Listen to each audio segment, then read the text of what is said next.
Welcome to Raj news. India విషయంలో వెనక్కి తగ్గే అవకాశం ఉందా లేదా అన్న దానిపైన అమెరికా మల్లగులాలు పడుతుంది. ఇండియా ఎవరి దగ్గర చమురు కొంటే అమెరికాకి ఏం పని అంటూ భారత ప్రభుత్వం స్పష్టం చేస్తుంటే అమెరికా G7 దేశాలతో కూడా ఇండియాపై ఆంక్షలు వేసేలా దూకుడు పెంచింది. అదే సమయంలో ఇండియాను దూకుతున్న ట్రంప్ తడవుకో మాట మాట్లాడుతున్నారు. ఇండియా విషయంలో అమెరికాకు ఏం కావాలన్న దానిపైన మాత్రం స్పష్టత రావలేదు. ఒకసారి రష్యా నుంచి చమురు కొనడం వల్ల యుద్ధం పొత్తిని కంటిన్యూ చేస్తున్నారని చెబుతూనే మరోసారి ఇండియాలోకి అమెరికా వ్యవసాయ డైరీ ఉత్పత్తులకు రెడ్ సిగ్నల్ ఇవ్వడం వల్లే ఆంక్షలన్న సందేశాన్ని కూడా ఇస్తున్నారు. మొత్తంగా అమెరికా ఇండియాను డీల్ చేసే విషయంలో తర్జన భర్జనకు గురవుతోంది.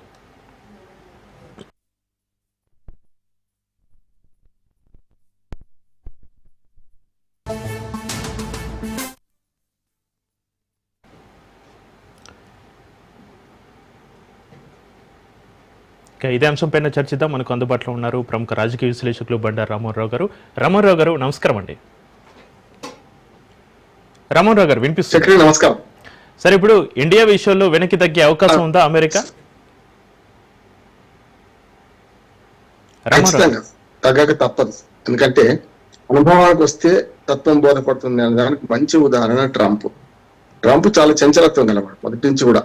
2016 నుంచి 21 దాకా, 17 నుంచి 21 దాకా చేసినప్పుడు కానీ ఇప్పుడు గత 8 నెలల నుంచి చేస్తున్న సందర్భం కూడా చూస్తే మనకి ట్రంప్ మాట్లాడిన తర్వాత ఆలోచించేస్తున్నాడు. ఆలోచించిన తర్వాత మాట్లాడాలి. జనరల్గా ఎప్పుడైనా కూడా ఆలోచించుకొని మాట్లాడాలి. కానీ ట్రంప్ ఏం చేస్తున్నాడు? మాట్లాడిన తర్వాత ఆలోచన చేస్తున్నాడు.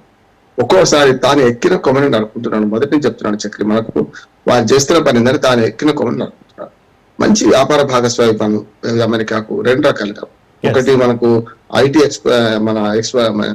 మన ఎక్స్పోర్ట్ విషయంలో మనం చాలా బ్రహ్మాండంగా పనిచేస్తున్నాం. వాళ్ళకు నమ్మకమైన పనిచేస్తున్నాం. నమ్మకంతో పాటు మంచి విశ్వసనీయమైన సేవలు ఇస్తున్నాం. ఇవన్నీ వాళ్ళకి తెలుసు. కానీ ఏమైందంటే అత్త మీద కోపం దొత్త మీద చూసినట్టు. చెప్పారంటే అత్త మీద కోపం ఏమి ఉండాలి?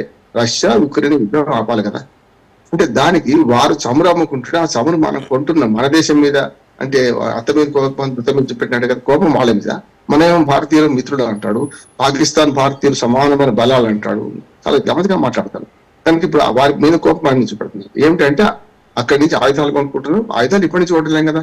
నెహ్రూ హయాం నుంచి, భారత ప్రధాని నెహ్రూ నుంచి ఇప్పటిదాకా ఆయుధాలు కొనుక్కుంటూ ఉన్నాం. ఎప్పుడు ఆగలే కదా మనం. నిజంగా విశ్వసనీయ మిత్ర దేశం అని ఉంటే మనకు రష్యాని, అమెరికా కాదు. అమెరికా ఎప్పుడు నమ్మదగ్గ మిత్రుడు కాదు, నమ్మదగ్గ మిత్రుడే. అటువంటిది చైనా మీద ఈ ఆంక్షలు ఎందుకు పెట్టడం లేదు? చైనాతో ఇంకా ఎక్కువ పని ఉంది వాళ్ళకి అనుకున్నాడు ఆయన. చైనాతో నాకు ఎక్కువ పని ఉంది, చైనా మీద 50% సుంకాలు వేస్తే కష్టం అని చెప్పి 150 సుంకాలు వేస్తా అన్నాడు. వీరాలు పలికిన వాడు, ఏది మనకు ఉత్తర కుమార ప్రగల్భాలు పలికిన వాడు చివరికి దిగొచ్చి చైనా మీద 50% సుంకాలు డబుల్ చేయడానికి కూడా ఇష్టపడలేదు.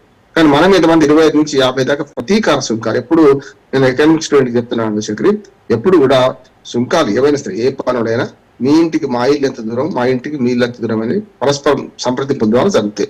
ఎప్పుడు కూడా ఆర్థికంగా లావాదేవీలని ఆర్థిక కారణాలతో జరగాలి, కానీ రాజకీయ కారణాలతో ఎప్పుడు జరగవు. ఇప్పుడు ట్రంప్ వచ్చిన తర్వాతనే రాజకీయ కారణాలతో మన సుంకాలు వేస్తున్నారు. అమెరికా రష్యా యుద్ధం, మన అమెరికా రష్యా మీద పగబట్టి మనం దిగుమతి చేసుకుంటే మన దేశాన్ని చేస్తున్నారు. ఇప్పుడు చివరికి ఏమైందంటే ఆఖరి అస్త్రం ప్రయోగిస్తున్నాడు G7 దేశాలు. G7 దేశాలు ఆయన చెప్పినట్టు వినవు. G7 దేశాల మీద కూడా ఆయన యుద్ధం రకం చెప్పి యుద్ధం ప్రకటించారు కదా, సుంకాల యుద్ధం. G7 ఎవరున్నారు? ఈ అమెరికా ఉన్నది, కెనడా ఉన్నది, మనకు రష్యా గతంలో ఉండేది, దాన్ని బహిష్కరించారు. క్రిమియాని ఆక్రమించుకున్న తర్వాత బహిష్కరించారు. అట్లాగే ఫ్రాన్స్ ఉన్నది, జర్మనీ, జపాన్ ఉన్నది, బ్రిటన్ ఉన్నది. మొత్తం 7 దేశాలు ఏవైతే ఉన్నాయో ఈ 7 దేశాల దానిలో ఇంకో 10 దేశాలు అప్పుడెప్పుడు పిలుస్తుంటారు వీళ్ళు. 10 దేశాలు. మన ఇండియా కూడా 2 సార్లు వెళ్ళొచ్చింది ప్రత్యేక ఆహ్వానితుడిగా. అట్లా చూసుకుంటే ఏంటంటే ఇవాళ రష్యా అందులో లేదు. రష్యా గతంలో ఉన్నప్పటికీ G7 లో G8 చేర్చుకొని ఉక్రెయిన్ లోని క్రిమియా దాన్ని ఆక్రమించుకున్న తర్వాత వాళ్ళను 2014లో బహిష్కరించారు. అట్లా చూసుకుంటే ఇప్పటిదాకా జరుగుతున్న మొత్తం ఈ యుద్ధంలో ఈ యూరోపియన్ కంట్రీస్ ఏవైతే నేను చెప్పిన G7 లో ఉన్న మిగతా 5 కంట్రీస్, కెనడా, అమెరికా పోతే మిగతా అన్ని యూరోపియన్ కంట్రీస్. యూరోపియన్ కంట్రీస్ మీద కూడా మిత్రుల మీద కూడా అడ్డగోలు ట్యాక్సెస్ చేశారు కదా. అందుకని వాళ్ళు పైకి ఆర్థిక మంత్రుల సమావేశం ఏమన్నదంటే విజ్ఞప్తి చేసింది. ఏమని? మీరు రష్యాతో కొనకుండా చేయండి అని చెప్పి. అంతే తప్ప వాళ్ళ ప్రభావం మన మీద ఉండదు. గట్టిగా మాట్లాడితే మనం జర్మనీతో, మొన్న జపాన్కి వెళ్ళొచ్చారు కదా మోడీ గారు. జపాన్ లో మంచి సత్సంబంధాలు ఉన్నాయి. చైనా చర్యలను కూడా నిరసించడం జపాన్ లో భారత పందాన్ని. వెంటనే చైనాకి వెళ్ళింది అక్కడి నుంచే. కనుక మన విదేశాంగ విధానం కానీ, మన ఆర్థిక విధానం కానీ గట్టిగా ఉంది. ఇంతకుముందు మెట్రో చక్రి అందులో మేము ఎక్కడి నుంచి కొంటే తప్పేమిటి, మీరు ఎవరికి పెత్తనం చేయడానికి మనం అంటున్నాం కదా. అవును. రెండోది కూడా ఉంది, రెడ్డి సిగ్నల్ అన్నారు కదా, మనకు ఏదైతే వ్యవసాయ ఉత్పత్తులు ముఖ్యంగా పాల ఉత్పత్తులు అక్కడి నుంచి ఇన్ని మనకి తీసుకొచ్చుకుంటే అవి చాలా చౌకగా దొరుకుతాయి. ఉదాహరణకు మనం పాల ఉత్పత్తులను కనుక మనం దిగుమతులకు అనుమతిస్తే అమెరికాలో ఉన్న పాల ఉత్పత్తిదారుల మీద దానికి వాళ్ళకున్న సబ్సిడీ వెసులుబాటు, దాంతో మన పాల రేటు కంటే మనము అమూల్ కానీ ఇతర మన భారతీయ పాల ఉత్పత్తిదారులు మన అమ్మేదానికంటే ఇంకొక 5 నుంచి 15 రూపాయల దాకా తక్కువ అయ్యే అవకాశం ఉంటుంది ఏది అమెరికాని దిగుమతి చేస్తే. కానీ అట్లా చూడలేదు. వినియోగదారుల క్షేమం కంటే మన ఉత్పత్తిదారుల క్షేమం, ముఖ్యంగా పాల ఉత్పత్తుల క్షేమం అనుకున్నాం. అట్లాగే వ్యవసాయ ఉత్పత్తులను కూడా మనం వద్దంటున్నాం. దిగుమతులను, వ్యవసాయ ఉత్పత్తులు, అట్లాగే పాల ఉత్పత్తులు, ఈ రెండింటిని వద్దంటున్నాం. అది ఒక కంటెంట్ మారింది. అసలు సమస్య ఇది. కానీ ఏం చేద్దాం అనుకుంటున్నారంటే తమ పాల ఉత్పత్తిదారులను, అమెరికాలోని పాల ఉత్పత్తిదారులను సంతృప్తిపరచడానికి, వ్యవసాయ ఉత్పత్తిదారులను సంతృప్తిపరచడానికి వాళ్ళకి పెద్ద మార్కెట్ మనమే. 1,40,00,000 జనాభా ఉన్న దేశం వాళ్ళకి దొరకడం కష్టం. చైనా ఎట్లా తీసుకోదు. 1,40,00,000 జనాభా అంటే ఆ G7 దేశాల మొత్తం అందరి జనాభా కలిసిన 140 కోట్ల జనాభా కాదు కదా. 140 కోట్ల జనాభాను మార్కెట్ చేసుకుందాం ఆయన ప్రయత్నం చేస్తున్నాడు. మరి మన మీద వాళ్ళ ఆంక్షలు విధిస్తున్నాడు. మనం కూడా ఖచ్చితంగా ఎట్లా రానిస్తాం రానివ్వం కదా. అందుకని చూడండి, GST తగ్గిన తర్వాత ఇప్పుడు నేను రేపు 22 సెప్టెంబర్ నుంచి మన దగ్గర పాల ధరలు 3 నుంచి 5 రూపాయలు తక్కువే అవకాశం ఉంది. మనం ఏమైనా సరే మన ఉత్పత్తిదారులను రక్షించుకోవడం మన ప్రాధాన్యత అవుతుంది, కానీ ఎవడో చేసిన ఉత్పత్తులు తీసుకొచ్చుకోవడం ప్రాధాన్యత కాదు కదా. అందుకని అమెరికా మన మీద పగబట్టింది. ఆ పగ ఇప్పుడు అనుభవానికి వస్తే తత్వం బోధపడుతుంది. ఎట్లా చేయాలని తలచన పడుతున్నప్పుడు ముందుకెళ్ళాడు, వెనక్కి పోలేడు, ముందుకు రాలేడు. అది జరుగుతుంది. సరే, ఇప్పుడు రష్యా దగ్గర ఇండియా ఒకటి చమురు కొనడం లేదు కదా. అసలు ఇండియా ఎవరి దగ్గర చమురు కొంటే అమెరికాకి ఎందుకు అనే ప్రశ్న కూడా తలెత్తుతున్న పరిస్థితి. ఖచ్చితంగా అదే అంటున్నాం. మేము ఎప్పుడు ఎవరు చీప్ గా ఇస్తే వాళ్ళ దగ్గర కొంటాం. మనం కొనేది మనం కదా, డబ్బులు మనవి, కొనేది మనది, విదేశీ మార్గం మనది. మీ దగ్గర కొననే ఉన్నది అంటే దాని ఆయుధ బేహారి ఇట్లాంటి మనకు రక్షణ ఉత్పత్తులు గట్టిగా అమెరికా నుంచి తక్కువ మనం తీసుకునేది. అందుకని మనం ఏం చేసినామంటే కుక్క కాటుకు చెప్పు దెబ్బ అన్నట్టు మనం 31,500 కోట్ల రూపాయల రక్షణ ఒప్పందాన్ని అమెరికాతో క్యాన్సిల్ చేసుకున్నాం. మనం రక్షణ విమానాల కొనుగోలు ఒప్పందం ఉంటే అది అవియన్స్ లో పెట్టినాం, క్యాన్సిల్ చేసుకుంటాం, గట్టిగా హెచ్చరిస్తున్నాం. వాళ్ళు ముందుకు వస్తే మనం దాన్ని మళ్ళీ తెరుస్తాం.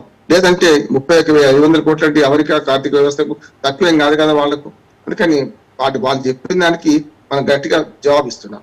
రెండోది ఏంటంటే చమురు కొంటున్న దేశంగా మనం చైనా కూడా కొంటుంది కదా రష్యాతోని, మనకంటే ఎక్కువ ఉంటుంది. మరి వాళ్ళు ఎందుకు అంటలేరు అంటే వాళ్ళతోనే అవసరాలు ఎక్కువ ఉన్నాయి ఇప్పుడు, అంటే మనతో తక్కువ ఉంది అనుకుంటున్నా. కానీ మనతోనే రాజకీయ, ఆర్థిక, సామాజిక సంబంధాలు ఎక్కువ ఉంటాయి అమెరికా. అది అర్థం కావట్లేదు. చైనా నుంచి మహా అయితే ఏముంటది, చదువుకోవడానికి వస్తుంటారు, పోతుంటారు.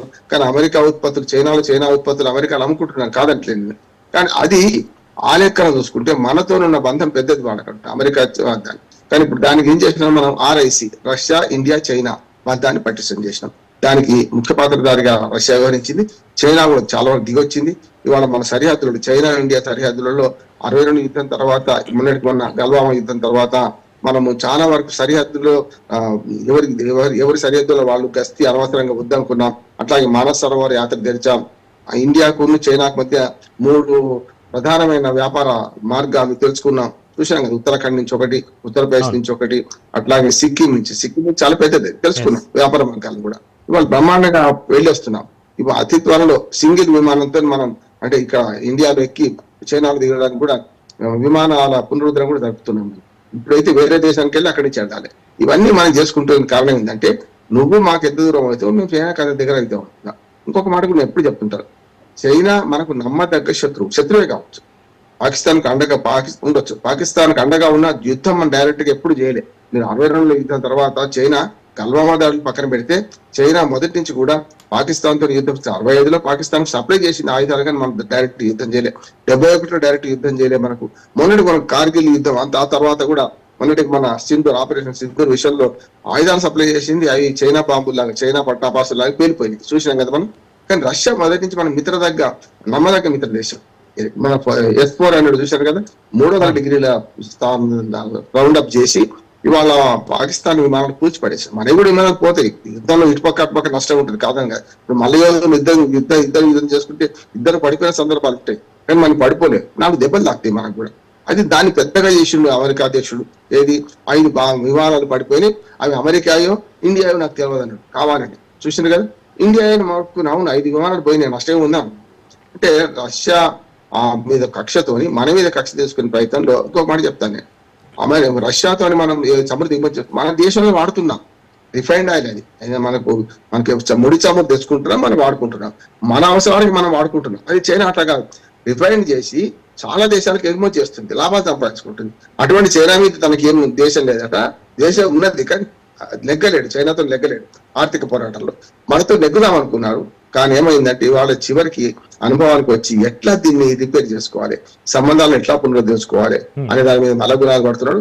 మెల్లగా చూడండి వ్యక్తిత్వాలు. నేను మొదటి చెప్తున్నాను, యూరోపియన్ దేశాలు మనం ఇతర దేశాలని జపాన్ లాంటి వారి దేశంతో ఇవాళ మెల్లగా రాయబారం మొదలు పెట్టి మనతో మళ్ళీ సత్సంబంధాలు వ్యాపార సంబంధాలు చేసుకునే క్రమంలో ఉంటారు. మనం ఒకటే అంటున్నాం, ప్రతీకార సుంకాలు తీసేమంటాం.